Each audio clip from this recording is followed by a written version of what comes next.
ఓ చిన్న గ్రామంలో పుట్టిన రైతు కొడుకు ఈ రోజు 9,000 రూపాయలు కోట్లకు పైగా సంపద కలిగిన బిలియనీ. ఈ కథ వింటే మీ కలలు ఇంకా పెద్దవిగా మారతాయి. మధ్యప్రదేశ్లోని ఖర్గోన్ జిల్లా లెపా అనే చిన్న గ్రామం. చుట్టూ పొలాలు, పరిమిత వనరులు, కష్టాలతో నిండిన జీవితం. అక్కడ పుట్టాడు లలిత్ కేష్రే.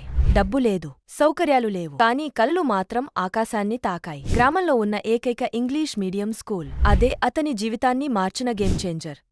కఠినమైన పరిస్థితులు అన్నిటినీ దాటుకుని ఐఐటి జేఈఈ వంటి దేశంలోనే కఠినమైన పరీక్షను జయించాడు. ఐఐటి బాంబే నుంచి ఫ్లిప్కార్ట్లో కీలక పాత్ర పోషించిన ఇతను స్టార్టప్ ప్రపంచాన్ని దగ్గరగా చూశాడు. కానీ అతని మనసులో ఒక ప్రశ్న: ఇన్వెస్టింగ్ ఎందుకు అంత క్లిష్టంగా ఉంది? ఆ ఆలోచన నుంచే పుట్టింది గ్రో యాప్. ఇన్వెస్టింగ్ ని అందరికీ సులభం చేయాలి అనే లక్ష్యం. 2016లో ప్రారంభమైన గ్రో లక్షల మందికి ఫస్ట్ ఇన్వెస్ట్మెంట్ ప్లాట్ఫామ్ అయ్యింది. ఈ రోజు లలిత్ కేష్రే భారతీయ బిలియనీర్. ఈ కథ మనకు చెప్పేది ఒక్కటే: నీ పుట్టుక కాదు, నీ పట్టుదల ముఖ్యం. గ్రామం కాదు, గమ్యం ముఖ్యం. కలలు కనండి, చివరి వరకు పోరాడండి.